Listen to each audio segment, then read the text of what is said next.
quwwata illa billah.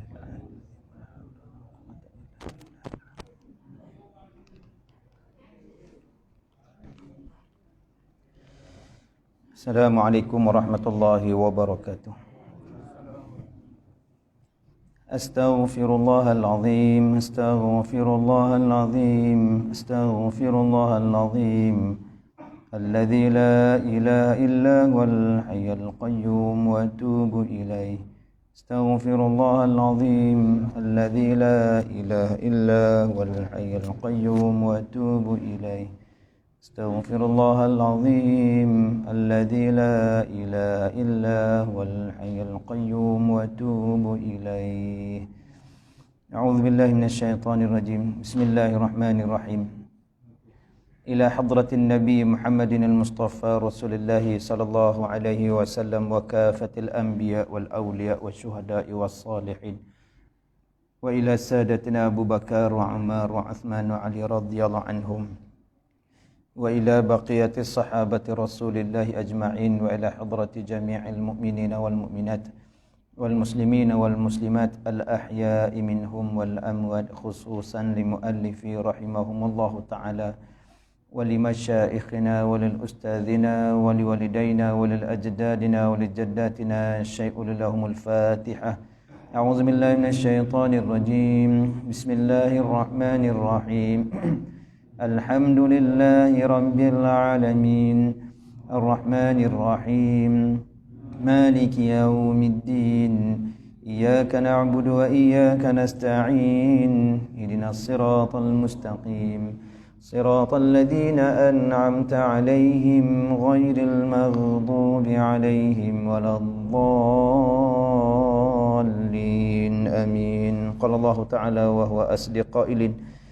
Subhanaka la ilma lana illa ma 'allamtana innaka antal alimul hakim. Rabbi shrah li sadri wa yassir li amri wahlul 'uqdatam min lisani yafqahu qawli. Allahumma muallim Sulaiman 'alimna, Allahumma mufahhim Ibrahim fahimna, fafahamnaha Sulaiman wa kulan atayna wa hukman wa ilman wa sakharna ma'ad Daudal jibal yusabbihna wa tayra wa lana wa kunna fa'ilina ya hayyu ya qayyum. Ya Rabbi Musa wa Harun, ya Rabbi Ibrahim, ya Rabbi Muhammad sallallahu alaihi wasallam. Allahumma akrimna binuril fahmi warzuqna ilma wal amala bihaqqi isma'ika ya karim ya Allah. Allahumma yassir wa la tu'assir, Allahumma yassir wa la tu'assir, Allahumma yassir wa la tu'assir. Amin ya rabbal alamin. Alhamdulillah. Tuan-tuan muslimin, muslimat, sedang jemaah yang dimuliakan yang dirahmati Allah. Puji dan syukur pada Allah Subhanahu wa taala di atas segala limpahan nikmat yang diberikan kepada kita. Alhamdulillah. Allah Subhanahu wa taala masih lagi memanjangkan usia kita, menghidupkan kita hingga ke saat ini dalam nikmat iman dan Islam. Masih lagi diberikan kepada kita kesihatan yang baik, kekuatan yang baik, akal yang baik. Diberi keizinan untuk sama-sama kita dapat hadir berhimpun menunaikan solat fardu maghrib berjemaah, dapat kita menyambung kembali kuliah maghrib kita. Mudah-mudahan Allah Subhanahu wa taala memberikan sebaik-baik manfaat dan kefahaman kepada kita tentang iman dan Islam. Selawat dan salam ke atas junjungan besar baginda Nabi Muhammad sallallahu alaihi wasallam. Allahumma salli ala sayidina Muhammad wa ala ali sayidina Muhammad kama sallaita ala sayidina Ibrahim wa ala ali sayidina Ibrahim wa barik ala sayidina Muhammad wa ala ali sayidina Muhammad kama barakta ala sayidina Ibrahim wa ala ali sayidina Ibrahim fil alamin innaka Hamidum Majid. Mudah-mudahan terbuka pintu hati kita rasa kasih, cinta, rindu dan sayang kita kepada junjungan besar baginda Nabi Muhammad sallallahu alaihi wasallam. Diberi kepada kita syafaat dan dimasukkan kita mudah-mudahan ke dalam syurga Allah dengan berkat Nabi sallallahu alaihi wasallam. Amin ya rabbal alamin. Habis. Insya-Allah kita sambung pengajian kita kitab Jawi muka surat 145. Betul? Memelihara dari syubhah dan mengerjakannya. Betul? Bismillahirrahmanirrahim. Qala al-musannif rahimahumullahu ta'ala wa nafa'ana bi'ulumihi fid darain. Amin ya rabbal alamin. Masih lagi berkaitan dengan hadis yang ke-6. Hadis yang ke-6 kita dah bicara berkaitan dengan halal jelas, Haram pun jelas, kita masuk pada perkara yang kesamaran. Ya, perkara yang kesamaran. Baik. Memelihara dari syubhat dan mengerjakannya, itu mengerjakan syubhat. Kemudian Rasulullah SAW menerangkan pula keadaan orang yang memelihara diri dari syubhat. Apa dia syubhat? Keraguan di antara halal dan haram dikatakan syubhat. Ya, halal di antara halal dan haram, maka keraguan di situ dipanggil syubhat.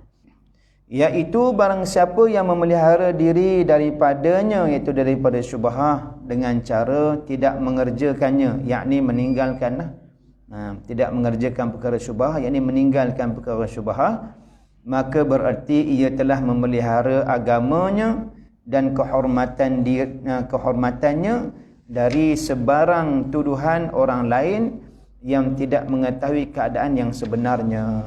Orang yang menghindarkan diri daripada syubhat, sebenarnya dia telah memelihara agama dan dirinya. Itu maknanya apa? Kalau kita nak memelihara diri dan agama, jalan dia apa dia? Jauhi perkara syubhat. Itu dia. Jauhi perkara syubhat. Apa-apa perkara syubhat? Makan yang syubhat, perkataan yang syubhat, apa dia? Perbuatan yang syubhat, mana apa-apa yang ada berkait dengan perkara syubhat. Maka kalau kita nak jaga kehormatan diri dan kehormatan agama, jauhilah perkara syubhat. Ya. Kalau melihat kita lihat apa media masa sekarang ni, tak kira lah. Kalau kita lihat, ambil yang paling mudah, WhatsApp dah. WhatsApp, Facebook yang paling hampir dengan kita lah. Perkara tersebut halal dah halal, tetapi ada dah unsur-unsur yang ketegahan di dalam itu. Ada.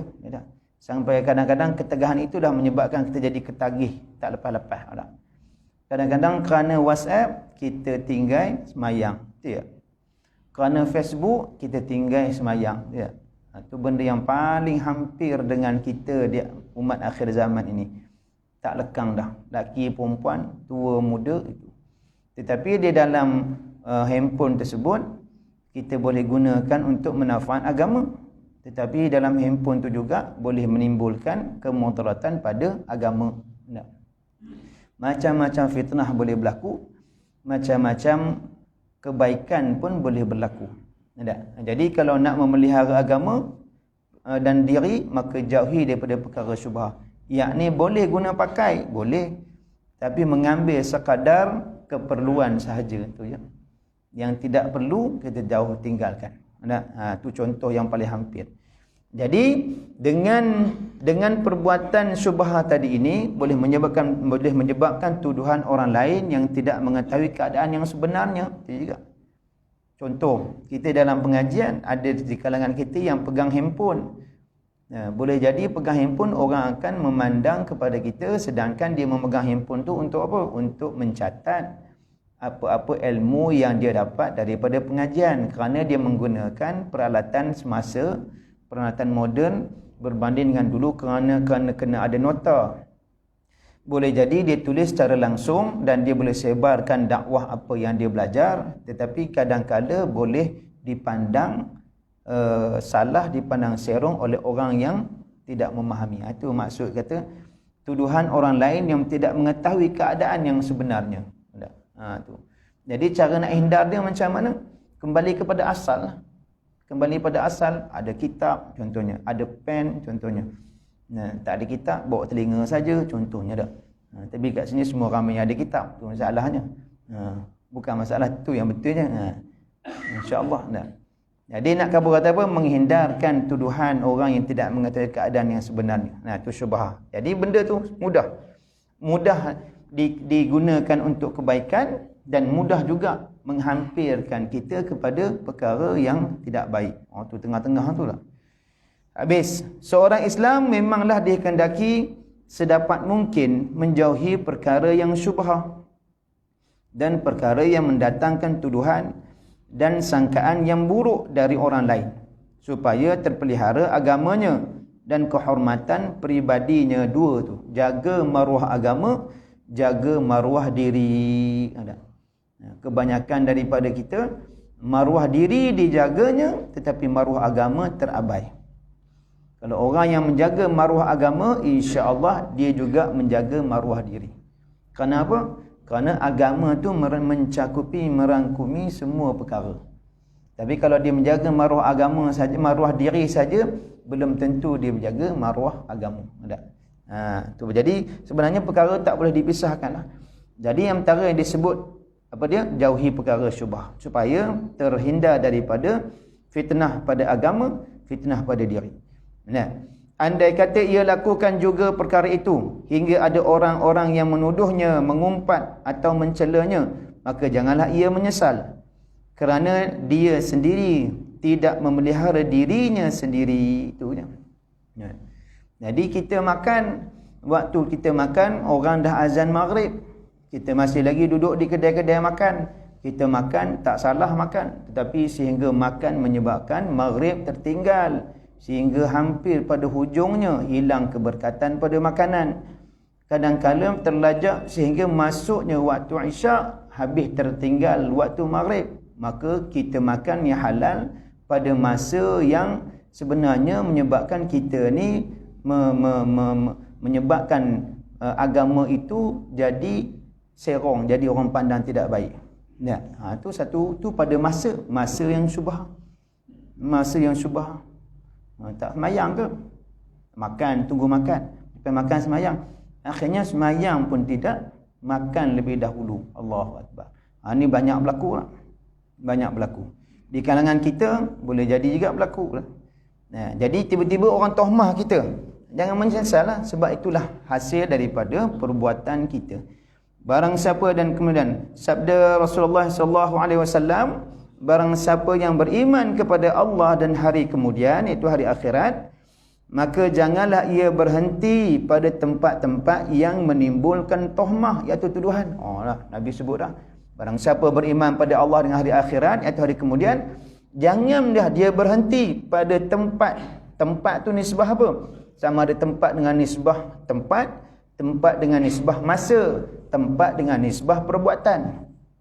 Jangan dia berhenti pada tempat yang boleh menimbul tohmah. Jangan dia berhenti pada tempat masa yang boleh menimbulkan tohmah. Jangan dia berhenti pada tempat tempat keadaan yang boleh menimbulkan tohmah. Ni siapa yang pesan? Nabi SAW. Berarti orang yang beriman kena jaga. Kena jaga. Kalau ketika aku makan ni menyebabkan orang pandang, sedangkan orang dah solat maghrib, masih lagi aku tengah makan di kedai, sedangkan surau hampir dengan tempat kedai makan, aku masih lagi makan, maka jangan kamu berhenti ketika masa itu.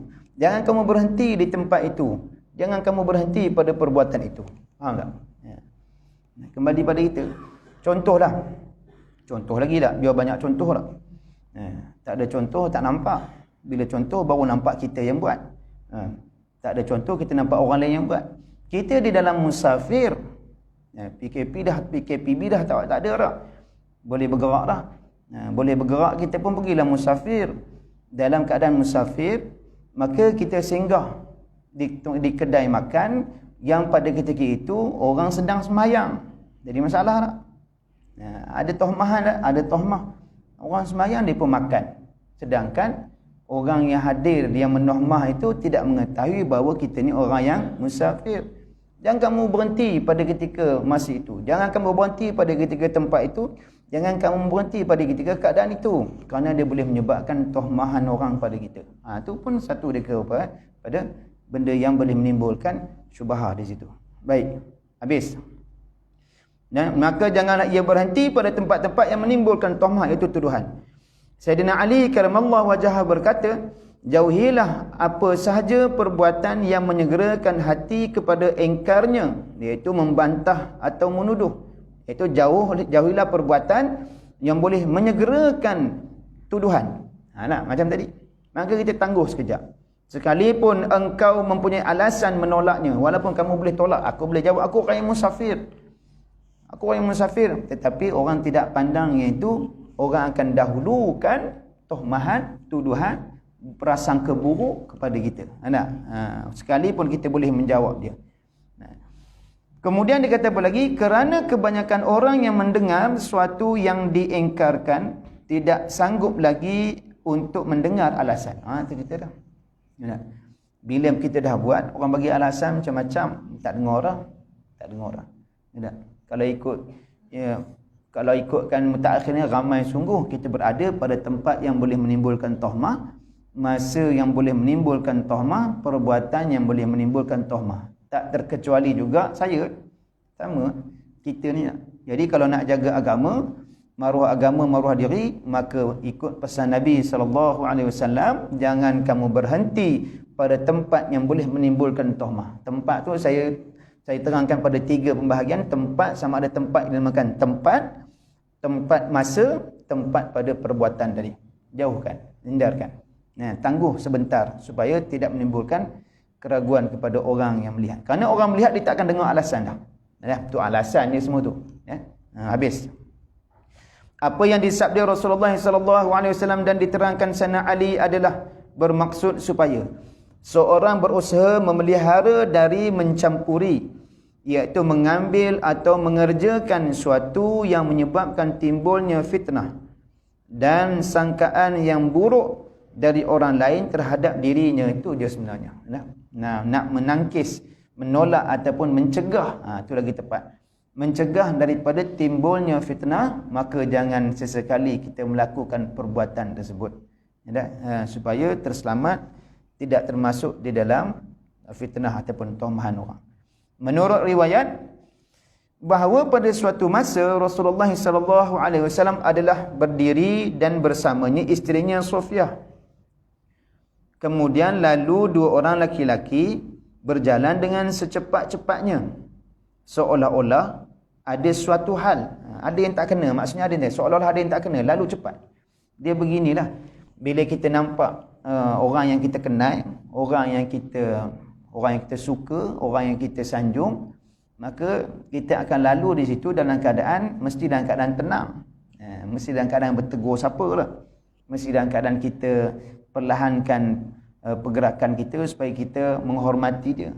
Tetapi berlaku di sini, 2 orang lelaki ini berjalan, bila tengok Rasulullah dengan seorang wanita, dia pun cepat-cepat pergi.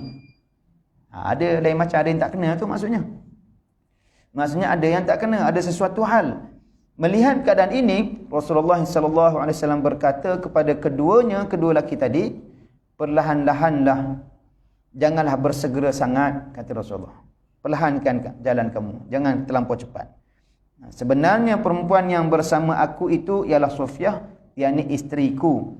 Rasulullah SAW menerangkan demikian untuk menghapuskan sangkaan keduanya, kerana baginda merasa bimbang kalau tidak diberitahu nama Sofiyah yang bersamanya, tentu akan timbul dari kedua sangkaan yang jahat kepadanya yang menyebabkan keduanya bersalah pula. Salah punca daripada kita, tetapi orang yang berdosa sedangkan kita tak berdosa, salah tu puncanya daripada kita. Contoh macam tadi, kita orang yang musafir, kita berhenti makan pada ketika orang dekat dengan surau, dekat dengan masjid, orang sedang sembahyang, kita berhenti makan, tak salah pun. Tapi orang jemaah sendiri akan memandang serong kepada kita, dia pun tak sembahyang kah? Nampak?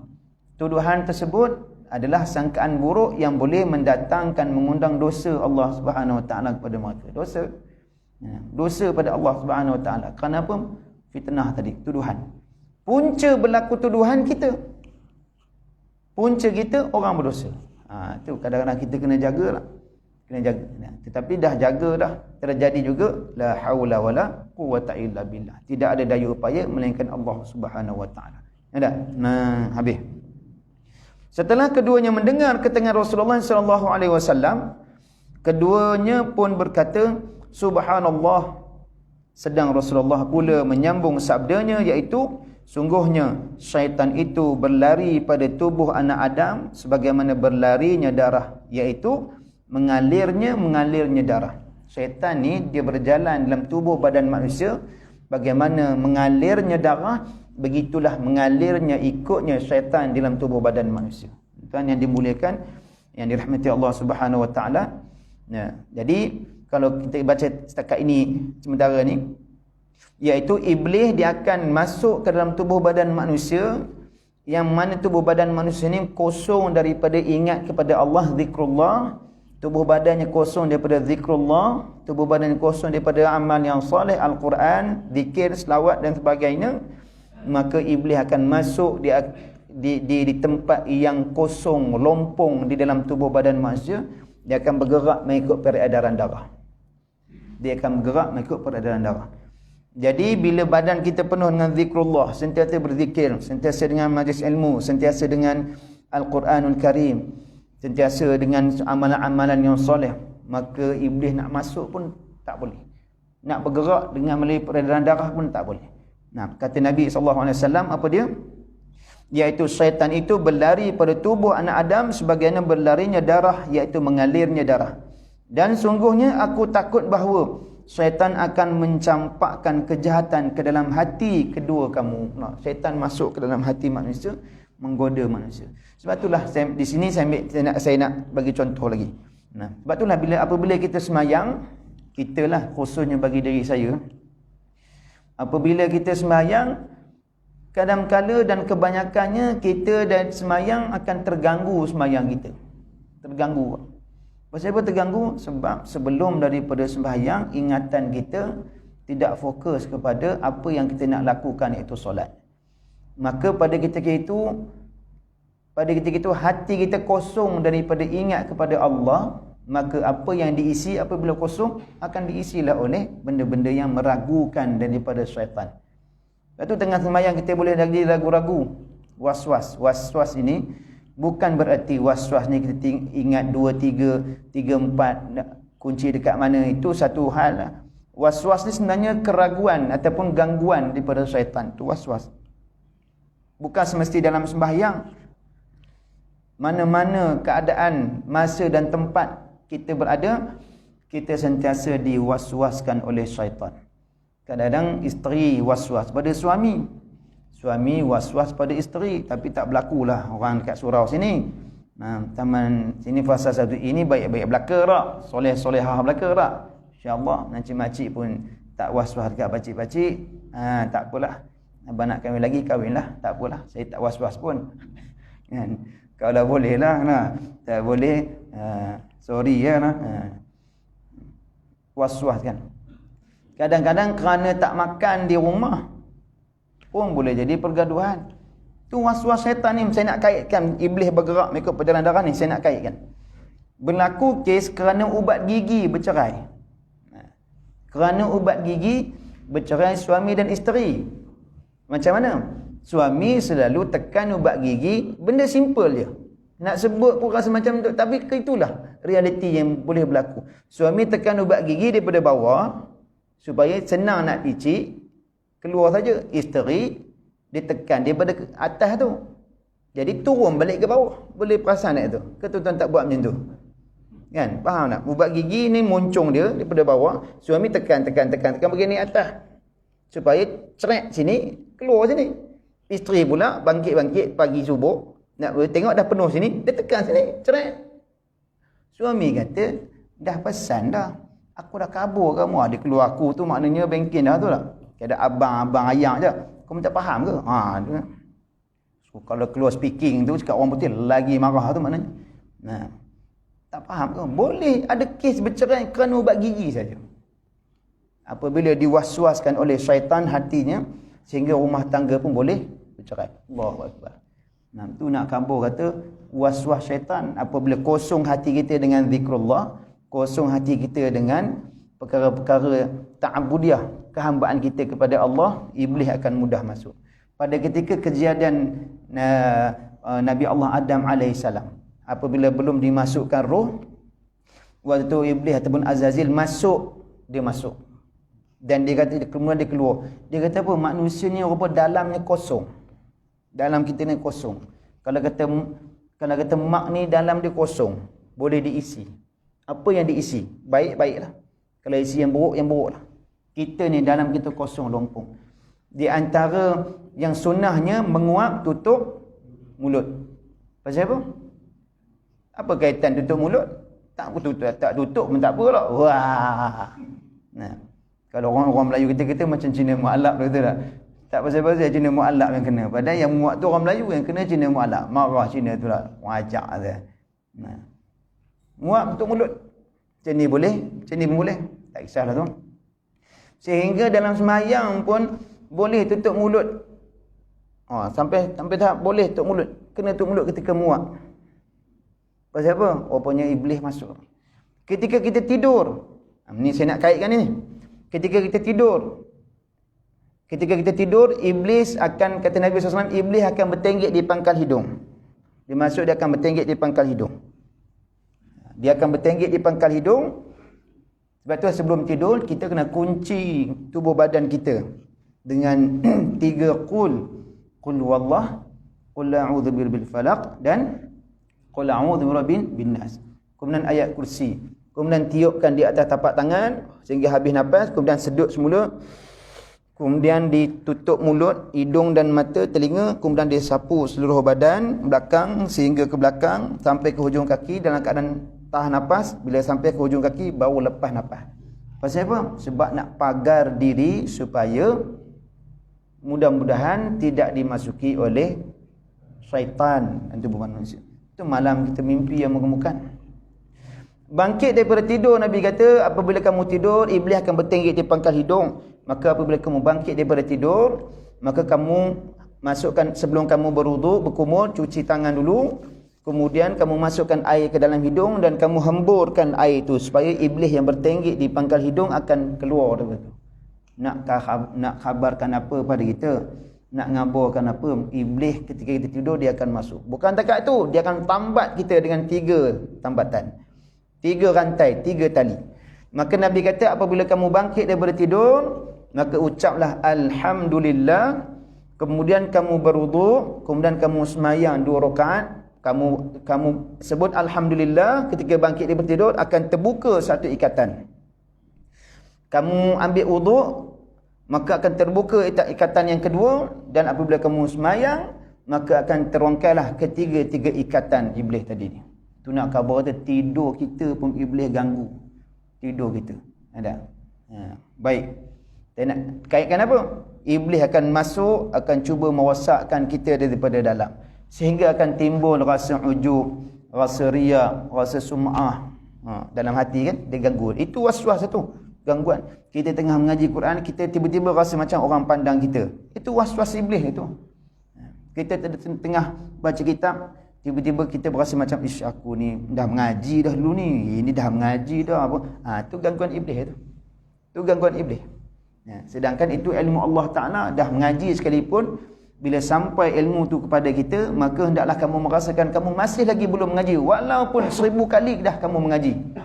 Kamu dah mengaji 1000 kali sekalipun, apabila kamu terima benda yang sama, sampai kepada kamu benda yang sama, maka hendaklah kamu rasakan kamu masih lagi belum mengaji. Kerana itu ilmu Allah Subhanahu Wa Ta'ala. Iblis akan masuk duduk dalam hati kita. Dia akan menggoyangkan, menggerakkan hati kita supaya jadi was-was kita. Was-was, dah mengaji dah ni. Contoh. Nampak? Tu iblis, dia tak akan tinggalkan kita. Syaitan dia tak akan tinggal kita dalam keadaan kita ni selesa, duduk dalam keadaan selesa. Mesti akan meragukan kita. Baik. Bila sampai tahap diragukan, maka dia akan pergi kepada perkara syubhah, tidak dirasakan berat. Itu masalah. Perkara syubhah dirasakan tidak. Contoh, bila mengaji, dah mengaji dah. Bila kuliah akan datang tengok dah mengaji dah. Dia tidak terasa hati. Apabila dia meninggalkan pengajian, kerana iblis akan bisikkan, dah mengaji dah, tak payah, kitab ni dah khatam dah. Contoh, ustaz ni dah, kamu dah 3 kali khatam dah, nak mengaji apa lagi? Iblis akan was-waskan hati. Akhirnya dia akan meninggalkan pengajian taman syurga yang penuh dengan keberkatan, rahmat dan keampunan daripada Allah. Siapa yang menang? Iblis menang. Iblis menang. Itu keraguan, faham tak? Keraguan. Habis. Ada pula hadis dalam Sahih Tirmizi yang menerangkan bahawa apabila kamu berhadas,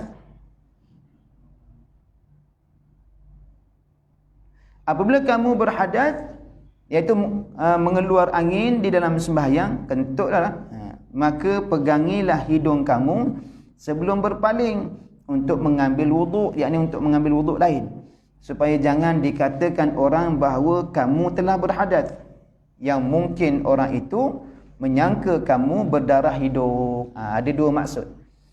Kalau almarhum tuan guru kami dulu di pondok, kalau kita duduk di saf depan, Kemudian kita terkentut, maka kita beralih dalam keadaan tekan hidung supaya orang belakang faham yang kita nak keluar. Jadi tekan hidung ni ada dua isyarat. Satu isyarat bahawa memang kita ni memang batal. Yang kedua, satu lagi dengan isyarat apa dia? Nak menunjukkan bahawasanya boleh jadi setengah orang yang berdarah hidung dia akan picit supaya hidungnya tak keluar darah. Betul? Jadi orang belakang akan bagi laluan untuk keluar. Jadi maknanya siapa-siapa yang duduk di saf depan, kalau dia nak beralih keluar sedangkan banyak lagi saf di belakang, maka bagi isyarat tutup hidung supaya orang belakang boleh faham dia nak keluar daripada saf. Itu dia punya kaifiat cara dia. Kalau duduk di saf depan, kalau pintu tak berkunci, boleh keluarlah kot depan. Tak pun keluar kot tingkap lah. Jangan keluar tingkap sebelum sangkut kain kat tingkap tu terboleh pula itu sudah. Dengan imam-imam mengikir. Jadi kita semajang ni pun dah renggang-renggang macam ni, kalau keluar pun, ini cerita dia kalau sah apa-apa, itulah keadaan dia dah. Habis. Jadi makna apa? Supaya tidak timbul keraguan, supaya orang boleh menyatakan dia nak keluar kerana boleh jadi darah mengalir keluar pada hidung, jadi kena segera bagi laluan kepada dia untuk dia keluar. Itu diajak oleh Nabi SAW dalam hadis Sahih Tirmizi. Baik. Semua ini menjadi bukti bahawa seorang dikehendaki menjauhi diri dari perkara yang syubhah, yang kesamaran hukumnya, dan perkara yang mendatangkan sangkaan atau tuduhan yang buruk dari orang lain. Kita ni orang mukmin yang soleh dan solehah yang berada dalam surau ini, seboleh mungkin kita jangan berhenti pada tempat yang boleh menimbulkan fitnah. Tempat itu sama ada tempat adalah tempat adalah masa, tempat ataupun pada perbuatan. Itu tanda orang betul-betul jaga iman, jaga maruah diri dan jaga maruah agama. Kemudian Rasulullah SAW pada hadis tersebut menerangkan perihal orang yang jatuh ke dalam syubhah. Hadis yang ke-6 tu. Bagaimana keadaan yang jatuh pada syubhah kata Nabi? Itu katanya barang siapa yang jatuh ke dalam syubhah, jatuhlah ia ke dalam yang haram. Allahu Akbar. Nabi sebut ni maknanya tak dapat lari lah. Siapa yang jatuh ke dalam perkara syubhat tak lari dah daripada yang haram. Sama ada jatuh terus ke dalam yang haram ataupun jatuh kepada perbuatan yang boleh kepada haram dan boleh kepada haram dan boleh langsung-langsung jadi kepada perkara yang haram. Tengok. Mengenai pengertian ini, Imam Nawawi rahimahullahu taala menerangkan bahawa di sini ada dua kemungkinan, yakni ihtimal. Ihtimal ni tanggung atas dua kemungkinan. Yang pertama, orang yang mengerjakannya dengan sangkaan tidak haram. Itu orang yang buat perkara syubhah. Pertama dia kata apa? Aku buat ni tak ada haram ni. Yang kedua, orang yang mengerjakannya berarti akan jatuh kepada yang haram. Golongan kedua pula buat, dia kata aku buat ni boleh jatuh pada haram ni. Sebagaimana dikatakan orang bahawa al-ma'asi baridul kufri, segala maksiat itu perutusan kepada kufur. Apa maksud perutusan ini? Orang yang segala maksiat itu berhubung kepada kufur. Bagi faham itu. Berhubung kepada kufur. Ini berarti bahawa apabila seorang telah pernah melakukan kedurhakaan, akan meningkat lagi kepada melakukan kerosakan, iaitu kejahatan yang lebih besar daripadanya. Cerita dia beginilah. Orang yang buat perkara syubhah. Kita kaitkan dengan yang tadi. Apabila iblis masuk dalam tubuh badan manusia, dia meragukan hati manusia. Dia meragu-ragukan hati manusia, mewaswaskan. Ini macam benda ni boleh ke tak boleh? Dia ragu lah. Kemudian boleh kot. Boleh. Dia pun buat. Sedangkan perkara tersebut ada kaitan dengan syubhah. Kemudian bila dia buat perkara tersebut dah jadi kebiasaan. Perkara syubhah tersebut dah jadi kebiasaan. Benda yang salah tetapi dah biasa dilakukan, akan hilang rasa bersalah. Betul tak? Ya. Contohlah. Contoh. Bukan makcik-makcik kat sini lah. Makcik-makcik tempat lain lah. Makcik-makcik ini insyaAllah solehah belaka. InsyaAllah dunia akhirat syurga insyaAllah. Dia bengken dekat suami. Tinggi suara dekat suami. Padahal tak boleh, haram, berdosa besar tak. Tinggi, derhaka daripada suami. Tinggi suara je. Dia tinggi suara. Abang, tak reti-reti ke? Itu je. 3 patah perkataan. Abang, Tak reti-reti ke? Ke tu kira termasuklah. 3 ke 2 bertahap perkataan? 3 tak? 3. Tak reti-reti ke? Itu dia pun diam. Mula-mula buat tu kan, orang kata, hang tak boleh macam tu. Tu suami hang lah. Suami tak suami. Ya.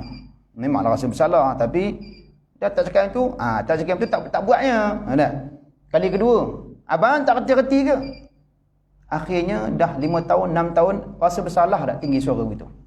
Macam-macam. Tapi bukan macam-macam sini lah. Tapi saya nak tanya, agak-agak rasa bersalah tak? Tak rasa bersalah kan? Tak rasa bersalah. Buat dia lagi. Itu kan? Tak rasa bersalah. Pasal apa? Benda yang haram sekalipun, kalau dah selalu buat, takkan rasa bersalah.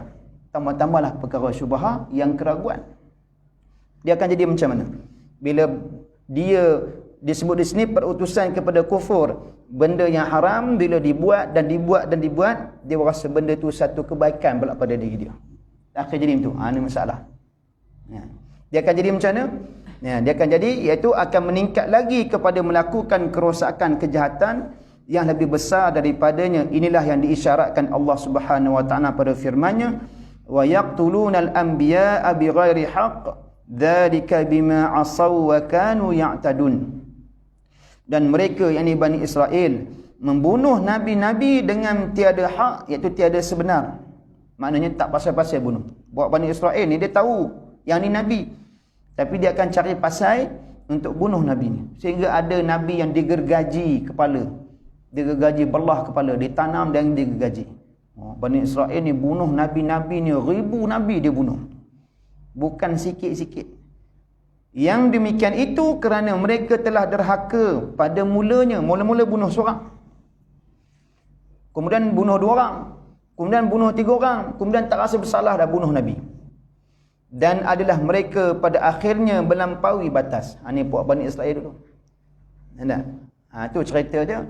Orang yang dah biasa buat benda syubhah, akhirnya bila orang kata perkara ni syubhah tak boleh, tak rasa bersalah. Paling mudah sekali bagi orang lelaki yang suka pakai cincin suasa contohnya. Dah biasa pakai.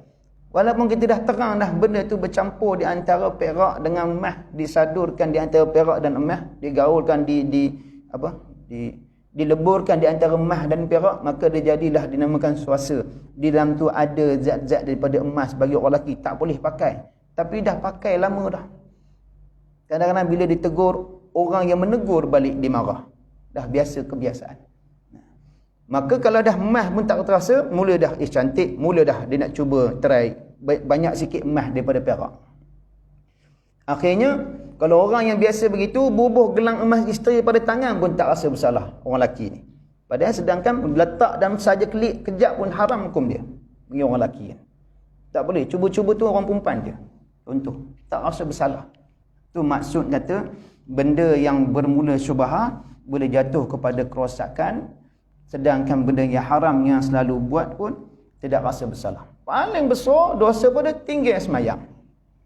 Mula-mula tinggal sekali, qada, kemudian tinggal tak rasa bersalah, dan akhirnya tak semayang langsung pun tidak rasa bersalah. Ini masalah. Ini apabila iblis mengganggu, syaitan masuk dalam tubuh badan manusia, muwas-waskan. Nanti dah tua nanti bertaubatlah. Betul tak? Muda lagi, dah tua tu nanti bertaubatlah. Betul? Tu kata apabila perkara-perkara yang ditegah itu menjadi kebiasaan, syubhah yang tidak terasakan benda tu Nabi sebut perkara syubhah. Siapa yang jatuh kepada syubhah jatuh kepada haram, maka dia tidak terasa dia akan jatuh kepada yang haram, dia akan sentiasa melakukan perkara-perkara syubhah. Baik, habis. Maksudnya pada mula mereka telah derhaka, kemudian beransur-ansur melakukan pembunuhan terhadap nabi-nabi. Dalam hadis ada diterangkan bahawa la'anallahu as-sariqa yasriqul baydata fatuqta'u yaduhu wa yasriqul habla fatuqta'u yaduhu. Allah Subhanahu wa taala mengutuk pencuri yang mencuri telur lalu dipotong tangannya, dan orang yang mencuri tali lalu dipotong tangannya. Ini berarti bahawa pencuri yang tersebut pada mulanya dilaknat Allah, tetapi pada akhirnya bukan sahaja dilaknat, malahan dipotong tangannya. Andai kata sudah sampai had pencurian yang mewajibkan supaya dihukumkan. Walaupun benda kecil je, telur. Maksudnya apa?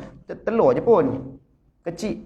Tetapi dah biasa dengan mencuri, akhirnya tidak terasa bersalah dengan mencuri dan akhirnya dihukumkan sebagai pencuri sehingga dia potong tangan. Wallahu a'lam. Tuan-tuan muslimin muslimat yang dirahmati Allah Subhanahu wa taala, mudah-mudahan kita dapat berusaha untuk menjauhkan diri kita, khususnya bagi saya yang bercakap ni, untuk jauh daripada perkara syubhat.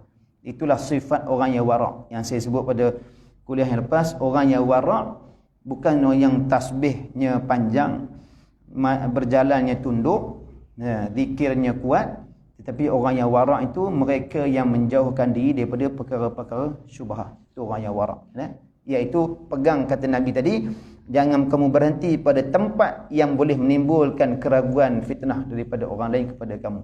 Orang yang wara' kena jaga benda macam ni. Wallahu a'lam bishawab. InsyaAllah kita akan sambung. Maka dengan keterangan ini dapatlah dimengerti bahawa orang yang pernah berbuat satu kejahatan akan berbuat lagi beberapa kejahatan yang lebih besar akibat dan bencananya dari yang mula sekiranya tidak ada pengawasan diri dalam diri sendiri atau dari luarnya. Wallahu a'lam bishawab. Al-Fatihah. A'udzubillahi minasyaitonirrajim. Bismillahirrahmanirrahim. Alhamdulillahirabbil alamin. Ar-Rahmanir-Rahim. Maliki yaumiddin. Iyyaka na'budu wa iyyaka nasta'in. Ihdinas siratal mustaqim. Siratal ladzina an'amta 'alaihim ghairil maghdubi 'alaihim waladdallin. Amin ya Allah, amin ya Rahman, amin ya Rahim ya rabbal alamin. Allahumma 'allimna ma jahilna fid dunya wal akhirah. Allahumma irfa'na bima 'allamtana, Allahumma akrimna bima 'allamtana. Allahumma sallimna wal muslimin, ba'idna min 'adzab, qaribna ila ar-Rahman, jannibna min asy-syaitan wal ma'siyah. Allahumma faqihna fid din wa 'allimna ta'wil wa dinas siratal mustaqim. Ya muqallibal qulub, tsabbit qulubana 'ala dinika wa 'ala ta'atika. Subhanaka inna kunna minadh dhalimin. Wa sallallahu 'ala sayyidina Muhammadin nabiyil ummi wa 'ala alihi wa sahbihi wa baraka wa sallam. Walhamdulillahi rabbil alamin. Taqabbalallahu minkum.